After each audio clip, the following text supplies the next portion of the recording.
तो अब अगर आप घंटों के हिसाब से देखें तो 72 घंटे में ये लग रहा है कि डेडलॉक की ये जो डेडलाइन है ये समाप्त हो रही है और उसके बाद होर्मुज को फ्रंट लाइन फिर से बनने में कोई रोक नहीं सकता, क्योंकि दोनों ही तरफ से कोई ऐसी प्रगति नहीं हुई है जिसको लेकर ये आश्वस्ति लोगों के भीतर आ सके कि चलिए अब वो बारूदी झगड़ा फिर से नहीं होगा।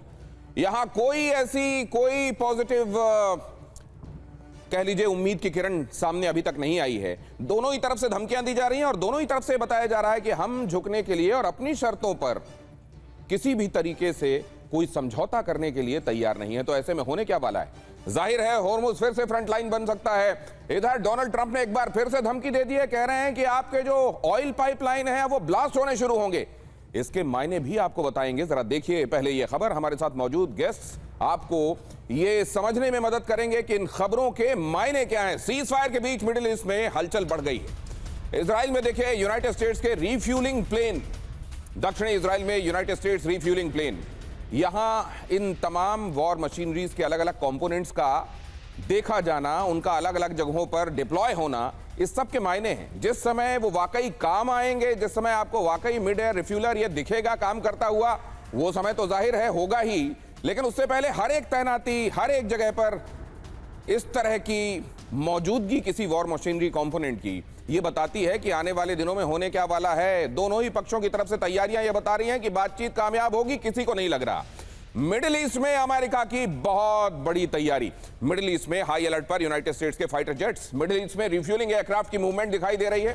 फारस की खाड़ी से अरब सागर तक एयर सर्विलेंस दिखाई दे रहा है।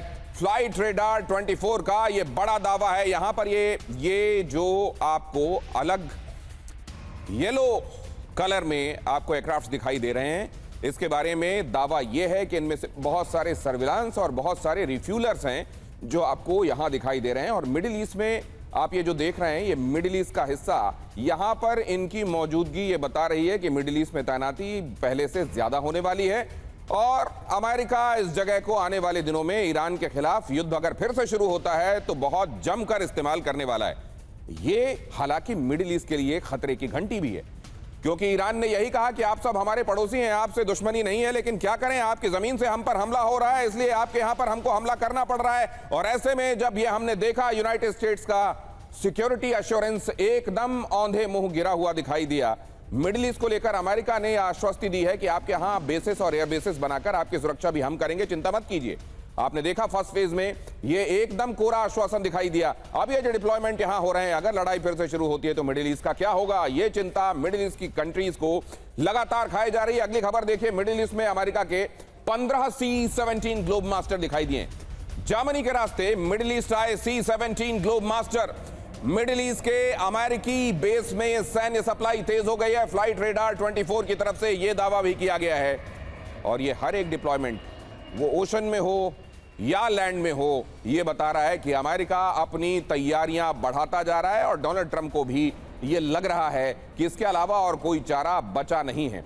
सवाल यह है कि जब एक बार फिर से संसद के पास जाना पड़ेगा डोनाल्ड ट्रंप को, तो क्या उनको इस डिप्लॉयमेंट को आगे बढ़ाने के लिए मंजूरी मिल जाएगी या 72 घंटे के भीतर भीतर होर्मुज को लेकर जो डेडलॉक है वो समाप्त हो जाएगा? ये सवाल जाहिर है इस समय एक काउंटडाउन के हवाले है। एक घड़ी की टिक टिक चल रही है और लोगों के मन में यह सवाल कि क्या होर्मुज को लेकर बात बन जाएगी, क्योंकि होर्मुज ही इस समय सबसे बड़ा पॉइंट ऑफ कंटेंशन है। ईरान के नजदीक बड़ी सैन्य हलचल से हड़कंप। मिडिल ईस्ट के आसमान में 9 से ज्यादा रिफ्यूलिंग एयरक्राफ्ट। टेल अवीव से रवाना हुए 6 एयरक्राफ्ट। होर्मुज और यूएई की तरफ अमेरिका का movement. Air tracker site flight radar 24 की तरफ से यह दावा भी किया गया है। तो इस समय पूरी दुनिया ये देखने में लगी हुई है कि एयर मूवमेंट क्या कह रहा है।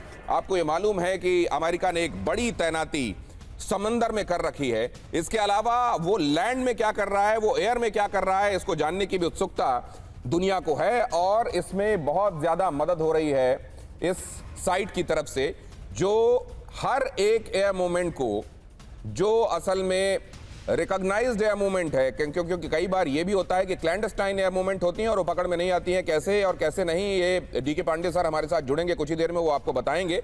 लेकिन फिलहाल ये साइट जो है वो तमाम रिकॉग्नाइज्ड एयर मूवमेंट उनको ट्रैक करने में और दुनिया इसके जरिए ये पता करने में लगी हुई है कि भाई होने क्या वाला है। अगले 72 घंटे समाप्त होने के पहले पहले कोई कोई रास्ता निकल आएगा या लड़ाई ही एक विकल्प फिर से बच गया है? अगली खबर देखिए, ईरान के खिलाफ यूनाइटेड स्टेट्स का सीक्रेट ऑपरेशन, मिडिल ईस्ट में एक और कैरियर तैनात करेगा यूनाइटेड स्टेट्स। देखिए, इतनी बड़ी तैनाती के बाद एक और कैरियर तैनात करने की बात की जा रही है। क्या अमेरिका को यह लगने लगा है कि चाइना भी आने वाले दिनों में अपना रोल प्ले कर सकता है?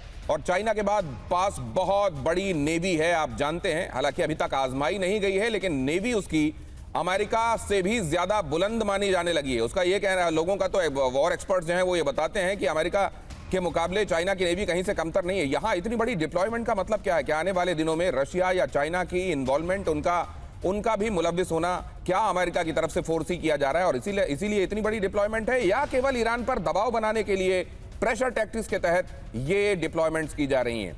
यहां देखिए जरा, कैरियर की लोकेशन की अभी तक कोई जानकारी नहीं है। यूनाइटेड स्टेट्स द्विट आइजनहोवर की होगी तैनाती। अमेरिकी नेवी के हवाले से फोर्ब्स की तरफ से यह दावा किया जा रहा है कि यह तैनाती होने वाली है। और इसी में अगली खबर भी देखिए, बेका घाटी के संदर्भ में पहली बार आईडीएफ ने, इजराइल डिफेंस फोर्सेस ने बेका घाटी में हमला किया। ये लेबनान ले आया हूं मैं अब आपको। हिजबुल्लाह ठिकानों पर आईडीएफ का हमला, 3 हफ्ते बाद बेका घाटी में आईडीएफ का हमला हुआ। सीज फायर के बाद हुए हमले का यह वीडियो, ये बहुत बड़ा हमला, बेका घाटी भी टारगेट पर थी। हिजबुल्लाह के अलग अलग जगहों पर आइडेंटिफाइड ठिकाने, उनको एक के बाद दूसरा नष्ट करने का क्रम, और उसी सिलसिले में बेका घाटी। हालांकि बीच में एक लल दिखाई दिया, सीज फायर, वो हाफ हार्टेड सीज फायर भी दिखाई दिया जिसकी चर्चा हुई, और अब आप देख रहे हैं बेका घाटी।